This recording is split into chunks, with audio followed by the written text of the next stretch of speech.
안녕하세요. 김태훈의 현명한 투자자 방송 시작하겠습니다. 오늘은 SL바이오라는 회사에 대해 좀 말씀을 드리겠는데요. 이 회사는 코넥스에 있다가 코스닥으로 이전 상장을 한 업체입니다. 그러면서 이제 시장에서 자금을 일부 조달해 갔죠.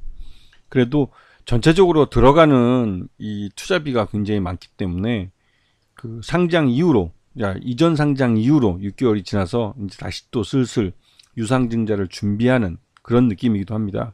이게 유상증자가 될지 아니면 전환사채나 신주인수권부사채 같은 주식 관련 채권을 발행할지는 모르겠지만 지금 CMO 사업을 하겠다고 했기 때문에 CMO 사업에 들어가는 그 사옥, 신규 사옥과 공장을 지금 들어가는데 대규모 투자가 이루어져야 됩니다.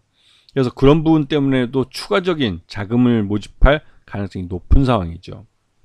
그래서 이 회사는 상장한 지 얼마 안 되기 때문에 이런 부분, 그리고 또 작년 하반기에 유상증자와 무상증자를 동시에 해왔기 때문에 지금 주식수가 굉장히 많이 늘어난 상태입니다. 그래서 이제 그 작년 하반기 이후로 지금 말하는 주가가 많이 흘러내린 상황이죠. 그러다가 최근 들어서 다시 주가가 급등하는 건 이 회사가 주력으로 삼고 있는 의약품 품질 관리 이런 쪽에서 그 위고비라는 그 비만 치료제, 이게 이제 그 유럽에서 히트를 쳤는데요. 그 쉽게 약으로 이제 비만을 치료하겠다는 치료제입니다. 비만 치료, 살 빼는 약. 워낙 이제 살 빼는 약이 시장이 크기도 하지만 국내도 한 1,800억 시장 정도 된다고 하니까요.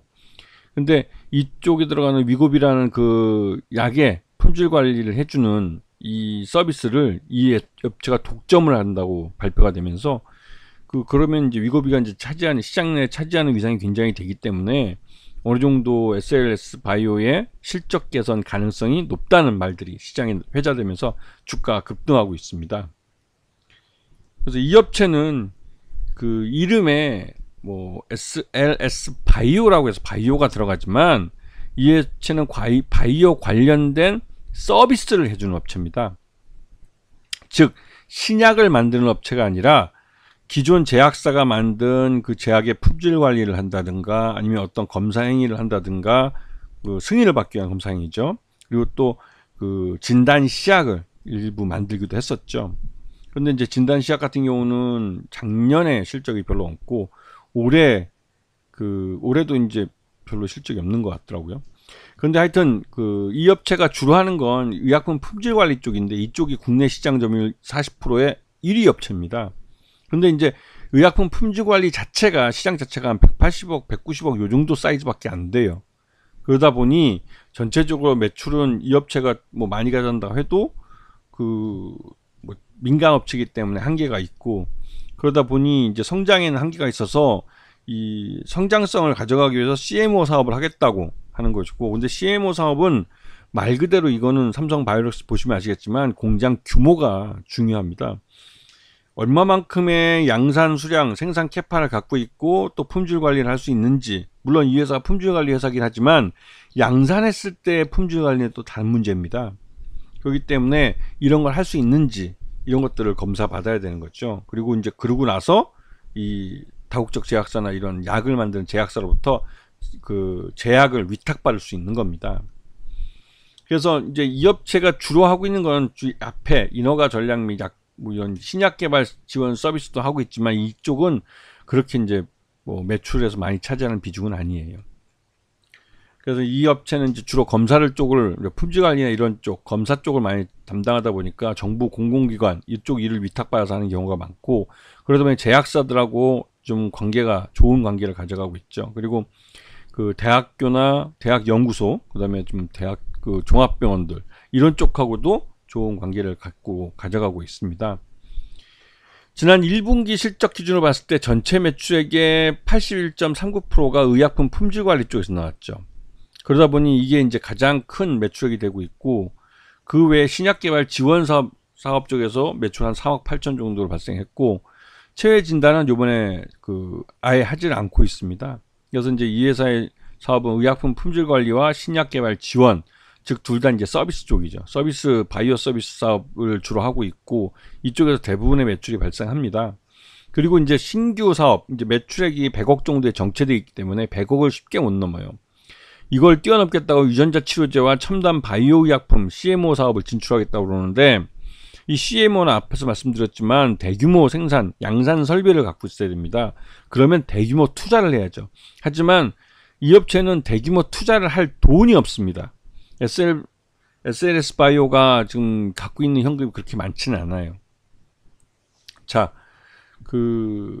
이 업체 앞에서 말씀드렸지 매출액이 대부분이 이 의약품 품질 관리와 품질 관리 발생하고 신약 개발 지원 서비스도 하고 있고, 이게 작년 매출액이 79억, 거의 80억 정도고, 재작년 쪽에서 82억 정도, 그러니까 대부분의 매출이 이 의약품 품질 관리에서 발생한다고 보면 되죠. 그리고 분기 비교를 했을 때 지난해 1분기 때 20억, 요번에도 20억, 거의 비슷하게 갑니다. 영업이익은 작년에 1억, 요번에 7,900만원. 그래서 1분기 때 올해는 1억 3천만원 정도의 단기 순이익이 발생했으니까 그 나름대로 뭐 선방했다고 그러지만, 이 정도 매출액과 순이익 갖고는 계속 기업 가치를 가져가기는 어렵죠. 조금만 무슨 일이 틀어져도 당장 뭐 적자가 돌아설 가능성이 크기 때문에 그렇죠.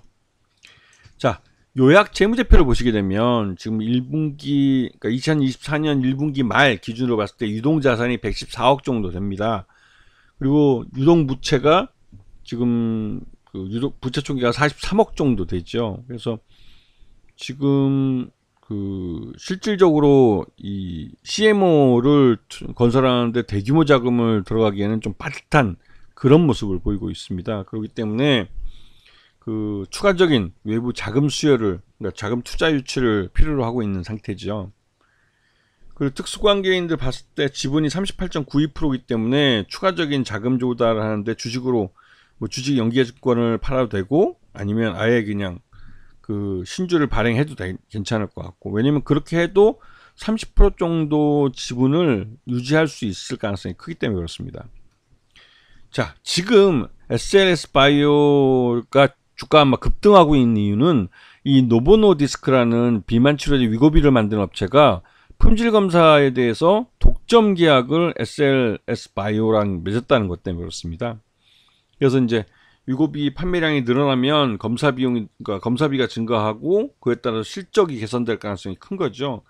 근데 국내 비만 치료제 시장이 한 1,800억 정도고, 지금 초기에는 위고비가 거의 독점을 할 가능성이 크기 때문에 위고비의 실적이 굉장히 좋아질 가능성이 크죠. 그러니까 매출이 많이 일어날 가능성이 크고, 그에 따라서 검사를 대행하고 있는 이 업체도 덩달아 일감이 많아지면서 실적도 좋아질 가능성이 큽니다.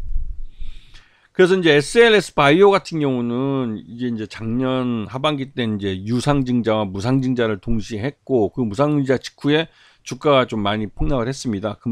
그도 그렇게 시장에서 이제 그 물량이 좀 쏟아지는 느낌인데요. 그러고 나서 이제 주가가 계속 지지부진한 흐름을 보였습니다. 지난해 11월 13일 날 최저가 1978원 찍었고, 올해도 뭐 거의 한 2,000원 초반대에서 이 주가가 다시 반등이 요즘 나오고 있죠. 특히 이제 위고비를 품질 검사를 독점으로 한다는 사실이 알려지면서 그것 때문에 주가가 많이 급등한 측면이 있습니다. 그리고 이렇게 급등한 것은 물론 그런 호재성 재료도 있었겠지만, 회사 측이 CMO 사업을 하기 위해서 대규모 자금을 조달해서 이 CMO, 즉 공장이죠, 생산 공장, 플랜트를 이제 건설해야 되기 때문에 이런 부분에 대한 투자를 하려면 대규모 자금을 유입시켜야 됩니다. 근데 자기가 자기 사업으로 돈을 벌어서는 도저히 그 자금을 마련할 수 없기 때문에 결국은 주식을 팔던 아니면 채권을 팔아서 그 돈을 마련하게 되는 거죠. 지금의 주가 급등은 그러한 투자비 마련을 위한 주가를 급등시켜서 여기서 이제 투자를 받으려고 하는데 쉽지는 않아 보입니다. 왜냐하면 일반적으로 투자자들 입장에서는 싸게 사서 비싸게 팔고 싶어 하는데, 주가 가격이 많이 오른 상태에서 이 채권이든 아니면 유상증자에 응하라고 그러면 실제로 많은 투자자들이 이렇게 뛰어들지 않기 때문에, 지금 주가 급등은 이 회사가 호재가 있다는 걸 보여주고, 작년에 무상증자와 또 유상증자에 참여했던 투자자들에 대한 이 수익을 가져다 주기 위해서 이제 주가를 좀 끌어올린 측면이 있는 것 같고, 이게 다 매물이 돼서 이제 시장에 뿌려지면 새로운 또 유상증자나 아니면 주식 연계 채권을 발행할 가능성이 크기 때문에 SLS 바이오 같은 경우는 이런 지금 현재 주가가 급등한 점을 보기보다는 이게 이제 이런 신규 자금 조달을 염두에 두고 보셔야 되는 게 나중에라도 좋은 매수 포인트를 잡을 수 있을 거라고 생각이 듭니다. 그리고 이 업체가 지금 하고 있는 주력 사업, 의약품 품질 관리나 이런 사업으로는 도저히 실적을 개선하기가 지금보다 실적이 뭐 점프업을 하거나 이러기는 굉장히 어려운 측면이 있죠. 왜냐면 시장 자체가 작고 또 그 작은 시장을 벗어나서 더 큰 시장을 하기 위해서는 대규모 투자를 해야 되는데 그러기에는 지금 현재 회사 내에 자금이 없기 때문에 이게 이제 악순환이 계속 이제 서로 맞물려 있는 거죠. 그나마 또 이 SLS 바이오 같은 경우는 딱 경영진이 한 100억 정도 매출액에 한 몇억 순이익을 내는 요 정도 사업에 딱 오리엔트 되어 있는 상태예요. 그래서 여기서 CMO 사업을 하겠다고 이제 대규모 자금을 외부에서 유입시키면 그런 대규모 이런 CMO 설비를 갖고 CMO 회사를 경영을 해본, 그러니까 경영이 쉽지 않죠, 그게. 왜냐면 기존의 매출의 규모도 다른 회사를, 작은 회사를 했는데 CMO 같은 경우는 위탁 생산을 하기 때문에 대기업, 그러니까 발주를 주는 쪽의 수량, 그러니까 생산 캐파에 맞춰서 이쪽 공장을 생산 캐파를 늘려야 되는 겁니다. 근데 이제 그런 양산에 있어서 이게 잘못하면 배보다 배꼽이 더 클 수도 있기 때문에 이런 위탁 생산은 굉장히 좀 자본력도 많이 들어가고 또 기술력도 필요한 그런 사업이기도 합니다. 근데 그런 면을 과연 SLS가 바이오가 잘 해낼 수 있을지 이 부분은 솔직히 의문이 좀 듭니다. 자, 오늘 방송 여기서 마치겠습니다. 감사합니다.